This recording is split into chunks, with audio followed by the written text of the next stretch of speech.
La segunda observación es que en realidad me han presentado como presidente del Instituto Nacional del Agua, cosa que ocurrió de 2006 a diciembre del año pasado.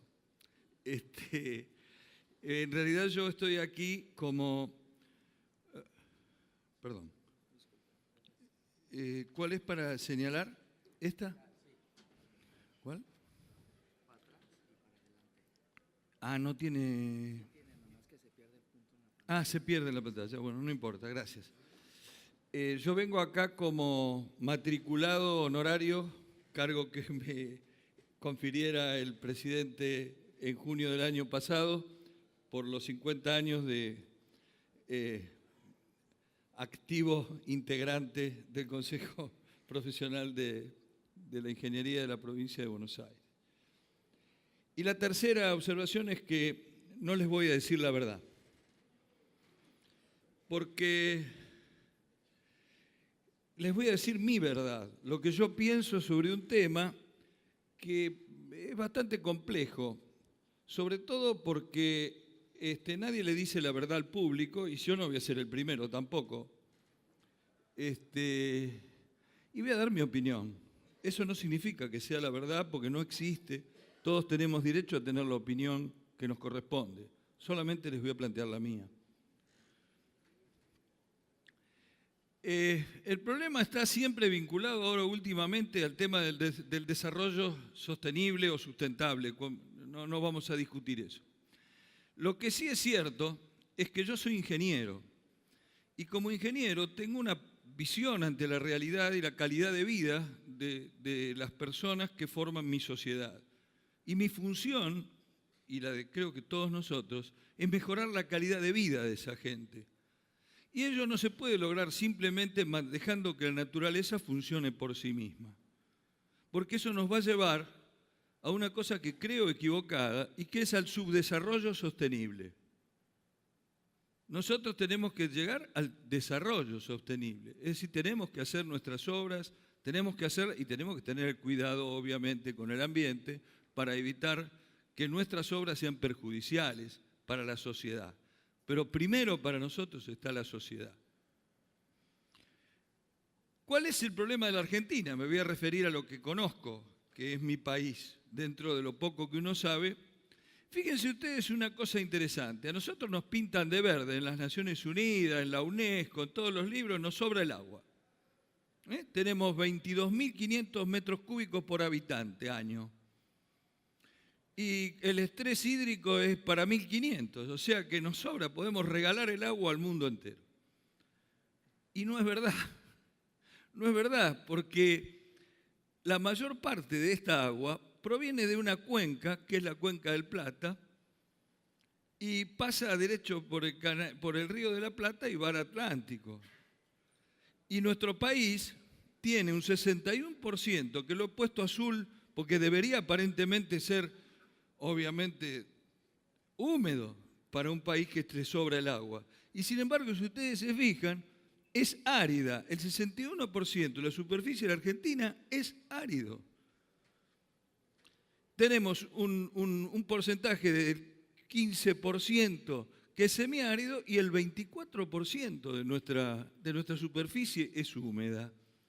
¿Y por qué los argentinos nos sobra el agua? Porque en definitiva nosotros pensamos, y es verdad, porque se da una circunstancia ajena a todos los países desarrollados del mundo que se han comenzado a desarrollar en sus zonas secas. La Argentina tiene el 75% de la población, ahora ahí decía 70, es el 75%, que vive en la zona húmeda.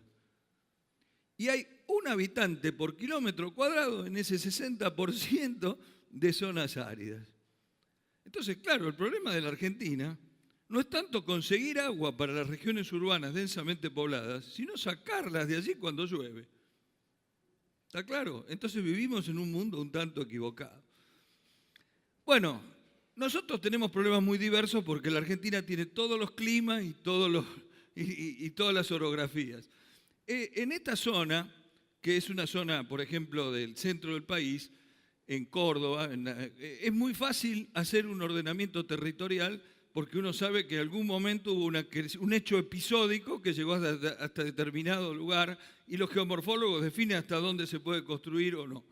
Lo que ocurre es que a veces la gente, como van a ver ahí, construye en el lugar donde está el hecho episódico.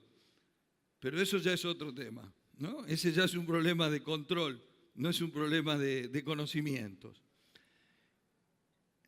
A ver, si puedo pasar. ¿Qué pasó? Vamos para atrás. Este tema se hace muy importante cuando, por ejemplo, en la zona del norte del país, esto es Tartagal, se produce lo que se llama una remoción en masa. Esas remociones en masa generan un problema de inundaciones en zonas urbanas. Una zona urbana es la ciudad de Tartagal. Allí ven, esto era la ciudad de Tartagal, el río le pasa por el medio.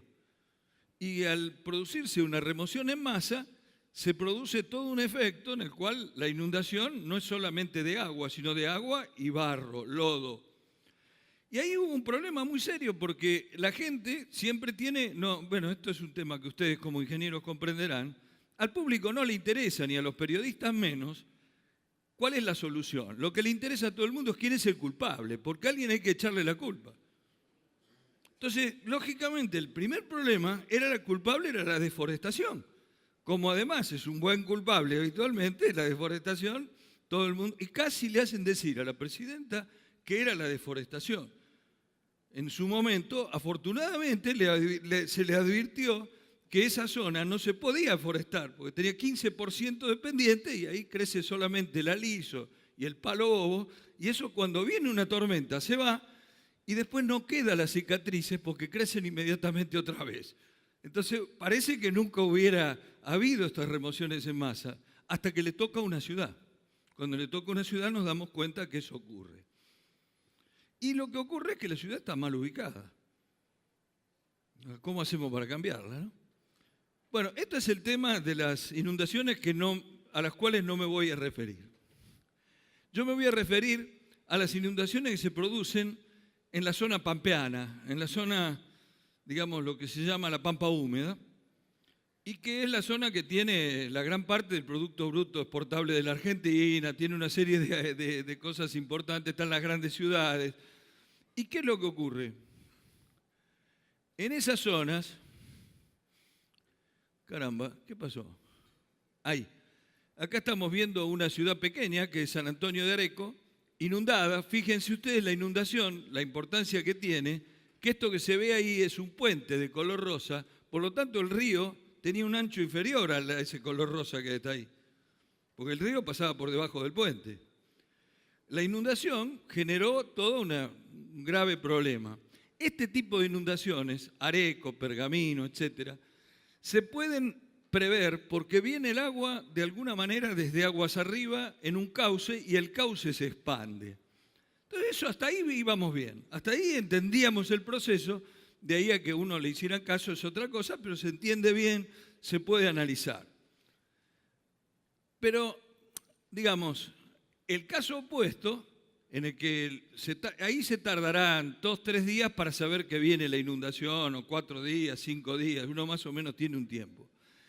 Acá, este es el río Paraná, ustedes lo ven allá, es prácticamente un mapa general, este es el río Uruguay, y el río Paraná está en una gran crecida, la del 98, que fue una gran crecida que ocupó todo el ancho del cauce. El cauce del Paraná y tiene 60 kilómetros en esta zona, agua ahí abajo. Entonces, bueno, es una gran inundación y nosotros tenemos desde 1983 un sistema de alerta que le agradecemos mucho a nuestros hermanos brasileños que nos dicen cómo van a operar Itaipú y nosotros tenemos la entrada desde el Alto Paraná. Sabemos de Salto Caxias que viene del río, también otra presa brasileña, del río Iguazú. Tenemos datos de la NNP de Paraguay, de ver cómo viene el río. Y con 25 días de anticipación en Rosario, 20 días en la ciudad de Santa Fe, 15 días en Corrientes, la gente sabe al centímetro lo que le va a llegar. Entonces sacan el ganado de las islas, la traen, la gente se va a la casa de la suegra, se lleva hasta la mesita de luz, lo que quiera, porque tiene tiempo y lo va haciendo. Entonces, esto es un sistema que funciona. La gente podrá no hacerle caso, a veces no se preocupa. Generalmente, de todas estas inundaciones ha habido prácticamente ningún problema de decesos, ¿no? Porque hay tiempos y la gente además se acostumbra, porque son zonas que son inundables. El problema se da en que nos ha parecido, bueno, este es obviamente el problema de los centros urbanos densamente poblados que están en la zona que nosotros llamamos de la pampa húmeda. Eso que está ahí es la Cuenca del Plata, que tiene el producto global, contribuye con el 70% global del Producto Bruto de 5 países, Argentina, Bolivia, Paraguay, Brasil y Uruguay, y que tiene más de 50 centrales hidroeléctricas, está regulado, pero siempre se producen las inundaciones de todos modos o las sequías de acuerdo a los años niño o niña. Bueno, para dar una idea, la máxima crecida, que fue la que generó el sistema de alerta, duró 1 año y medio y hubo un máximo de 60.000 metros cúbicos por segundo. O sea, estamos hablando de caudales en serio, ¿no? Y 50.000 viviendas, 2.000 millones de dólares de pérdidas y la creación del sistema de alerta que redujo sensiblemente las pérdidas. Las últimas inundaciones, que han sido la del 98, no de tanta magnitud en cuanto al tiempo, o sea, el volumen de agua que pasó, pero sí en la altura de agua, tuvo muchísimas menos pérdidas. Estamos realmente muy lejos de eso. Pero las grandes preguntas que empezaron allí es si hay un incremento de las frecuencias de estas inundaciones desde 1970. Entonces, el efecto niño-niña, la variabilidad climática, la falta de planificación del uso del suelo, y después aparecen historias muy complejas para poder decir qué tiene la culpa. Porque 1905 no está después de ese 1970 y es la más alta de las registradas, de la crecida del Paraná. Entonces, si nos olvidamos de eso, estamos también un poco falseando la estadística. Los últimos años de la década del siglo XIX, 1875 al 1900, se construyeron los ferrocarriles en la Argentina, lo hicieron empresas inglesas. Y los puentes del ferrocarril son mucho más grandes que los puentes de los caminos que tenemos nosotros. Porque en esa época también hubo una etapa de grandes lluvias y de grandes crecidas. Así que no es tan fácil. Lo del niño y niña sí, eso está totalmente comprobado, ¿no? Y después la falta de planificación del uso del suelo tiene mucha importancia en la vulnerabilidad de quienes reciben la inundación, pero no en la cantidad de agua que se viene. ¿Por qué? Y porque hemos hecho pruebas, por ejemplo, cuando la gran inundación, que nosotros no tenemos noticia porque era en el año 1670, etcétera, llegó a la Catedral de Corrientes, no sabemos qué caudal pasó, pero en esa época obviamente el hombre no había hecho nada para que se produjera una crecida tan grande. O sea que es muy complicado eso de la planificación del uso del suelo. Lo que es cierto es que aumenta la vulnerabilidad y el riesgo. Y entonces ahí es donde está el grave problema que se nos plantea hoy. Fíjense, las zonas que se inundan a menudo saben convivir con la inundación. Yo les puedo asegurar, no tengo la película, lamentablemente acá otros expositores trajeron películas muy bonitas, pero hay una película en la que se ve al ganado comiendo de las islotes con pasto que vienen desde aguas arriba y con plantas, y las vacas se acostumbran a comer mientras nadan. O sea que el delta del Paraná se inunda muy, digamos, cada 5 años, cada 10 años tienen una inundación muy grande y conviven con ella. El problema grave lo producen los centros urbanos. Porque los centros urbanos tienen una falsa sensación de seguridad y los ingenieros participamos en darle de alguna manera esa falsa sensación de seguridad. Esto que ven ustedes acá es del 1 de mayo de 2003 y es una inundación importante en la que se inunda una ciudad capital de una provincia, la provincia de Santa Fe, que tiene todo un sistema muy importante del sistema de alerta que ya les comenté, sabían cuál era lo que iba a pasar en el río Paraná. Desde el año 1994 la Argentina tiene una constitución, nueva constitución nacional, por el cual el agua es un bien provincial. Nosotros, como organismo nacional, tenemos acceso a la información y podemos trabajar en los ríos que son interprovinciales o internacionales.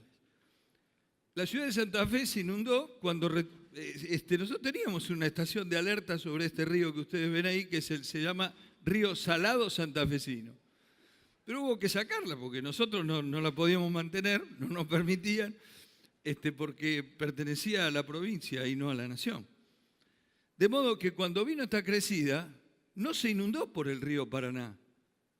La ciudad de Santa Fe se inundó por un río interior de la provincia. Y además por una obra que tenía un pequeño defecto que permitía el ingreso de agua. Entonces fue mucho más grave porque el agua entró y no podía salir porque había un dique, que era el dique de contención del agua. Se transformó en un problema y por eso les digo que la gente que vivía atrás del dique pensaba que estaba segura y le vino el agua por la espalda. Bueno, cometemos errores. Para colmo, del otro lado, si ustedes ven ahí, el punto, esa parte más roja, la provincia de Santa Fe es la bota que hay allí, como Italia, y de este lado está la provincia de Entre Ríos. La lluvia más fuerte fue en Entre Ríos, pero la que se inundó fue Santa Fe. Es algo curioso también dentro de todo esto, cómo incide esto. Bueno, ¿cuáles son las características con las que vamos a lidiar en las cuencas urbanas? Que es lo que les voy a plantear hoy. El crecimiento permanente del desarrollo urbano, que es un tema fundamental en este tema. Es una cuestión fundamental en este tema. La ocupación no planificada de las planicies de inundación de ríos y arroyos. Esa creo que la conocemos todos. La vulnerabilidad estructural en relación con crecidas en muchos de los centros urbanos del área metropolitana, la misma área metropolitana de la capital. Variabilidad climática que ha producido ya cambios observables en los parámetros meteorológicos fundamentales. Y ahora vamos a hablar un poquito de eso. Fíjense, en los últimos 30 años se han registrado numerosos eventos de inundación, con pérdidas económicas significativas y en algunos casos con trágicas pérdidas de vida. El Gran Buenos Aires alberga una población que supera los 12 millones de habitantes y se han efectuado grandes inversiones estructurales, pero ellas no son suficientes. ¿Qué podemos decirle a esto? Esta es una locura, la locura argentina es. Aunque les parezca mentira, esos datos son ciertos, pertenecen al INDEC del año 2010 y muestran la población total de la Argentina en rojo, la población urbana en azul y la población rural en rosa. O sea que a partir de 1950, más o menos, a la mitad de digamos, 1950, por ahí, empieza a decrecer, no a decrecer en relación con, sino que cada vez hay menos gente en el campo. Y observen ustedes que estamos arriba del 90% de población urbana en la Argentina, lo que es una cosa rarísima a nivel mundial, ¿no? 90%, más del 90% de población urbana. Y más que población urbana, debiéramos decir una enorme cantidad de población suburbana. Que es un tema que es muy importante por el tema de los servicios, por el tema de la vulnerabilidad ante eventos extremos. La ciudad de Buenos Aires en 1750, en 1870, en 1910 y en el 2012, y uno se da cuenta de la explosión que puede haber tenido a lo largo del tiempo. Y esta es la otra parte que cuando uno dice, bueno, vamos a analizar qué pasó con las lluvias. Acá es el número de días con precipitación sobre 100 milímetros desde 1910 al año 2000. Bueno, yo hago una mea culpa. Esto lo puse en un artículo y lo publiqué. No es mío, lo hicimos con el ingeniero Daniel Bachiega. Pero fíjese que después con el tiempo viene alguien y me muestra una cosa y me dice, pero usted se olvidó de un pequeño detalle.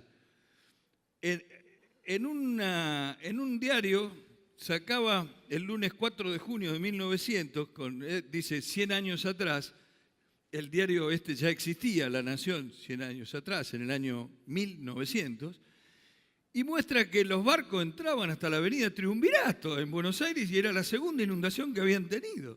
Y era el día 4 de junio, ¿no? O sea, se habían inundado por todos lados, era la segunda o tercera vez. ¿Y cómo? Justo nosotros, por supuesto, tenemos acá a partir de 1910. La de 1900 no la pusimos. Pero no la hicimos no porque no supieron, sino porque la medida no la teníamos. Es decir, que nos puede ocurrir mañana que baje o que suba. Pero lo más probable, como vemos, es que suba. Bueno, esto es para demostrar que a veces los ingenieros tenemos que tener cuidado porque decimos esto es así, trazamos una línea recta y resulta que hay un punto que nos lo olvidamos y puede ser un motivo de una catástrofe. Entonces, ¿qué es lo que nos pasó? Después de esa inundación de Santa Fe, la Academia de Ciencias Exactas, Físicas y Naturales organizó todo un gran evento por el cual había que definir cómo se podía luchar contra cosas como esa en este campo. Y llegamos a la conclusión en aquel momento de que los efectos se podían reducir mediante acciones de dos tipos distintos. Acciones estructurales, que es para lo cuales los ingenieros sabemos hacer, calcular, por ejemplo, para lluvias de determinada recurrencia, que las ciudades no se inunden, porque si no, si una ciudad se inunda todos los años es un problema. Y para eso se definió ya en aquella época una idea tomada de que Praga, París, Londres toman para los diseños de los desagües de la ciudad 10 años de recurrencia. Bueno, Buenos Aires tomara 10 años de recurrencia y efectivamente así se ha hecho con el arroyo Maldonado y creo que se está haciendo ahora con el Medrano o con el Vega, que son los tres arroyos que surcan la ciudad de Buenos Aires. Pero, ¿qué pasa cuando vienen lluvias mayores que esas? Y bueno, ahí ya la ingeniería tiene un límite. Nosotros no podemos hacer una obra que sea tan costosa que no la pueda pagar el contribuyente. Entonces, hay que empezar a tener el carácter predictivo, alerta a las poblaciones, planificación territorial, que sería, yo digo, un tema fundamental y previo, pero bueno, ya a veces no se puede porque la gente ya está instalada. Planes de contingencia ante desastres extremos. ¿A dónde tiene que ir la gente cuando se produce una lluvia que supera lo normal? Nos estamos inundando, ¿a dónde vamos? ¿Hay botes en la municipalidad? No tienen botes. Bueno, ese tipo de cosas son los planes de contingencia que tienen que desarrollar el intendente o el alcalde correspondiente en cada lugar porque él es responsable de la vida de la población. Y acá hay una diferencia. En los temas estructurales, la ingeniería tiene una enorme importancia porque tiene que ver con la economía. Nosotros vamos a hacer obras que podamos realizar, no obras irrealizables. Pero, ¿qué valor le damos a la vida humana? Entonces, a la vida humana no la podemos meter con decir, bueno, vamos a hacer una estructura para 10 años de recurrencia que se muere, se muere. No es así. Entonces, nosotros podemos hacer una obra para una idea de que vengan 10 de estas por siglo, que sería 10 años de recurrencia, algo por el estilo, o uno si quiere hacer obras más grandes puede hacer cada 20 años de recurrencia, 5 por siglo, y hagamos la obra esa. Pero igual no hay ninguna garantía de que la centenaria puede venir mañana. Y entonces, ¿qué hacemos con la vida? Eso es lo que tenemos que plantear. Cuando viene una lluvia, que es muy importante, ya tenemos que, primero, saber predecirla. Segundo, ¿qué hacemos con la gente? Porque no podemos perder la idea de que lo más importante es la vida. Y entonces ahí entra el tema de difusión, educación a la población. La población tiene que saber que está viviendo en un lugar de alta vulnerabilidad y no lo sabe o no lo quiere saber, llegado el caso. Y ese es un problema muy grave.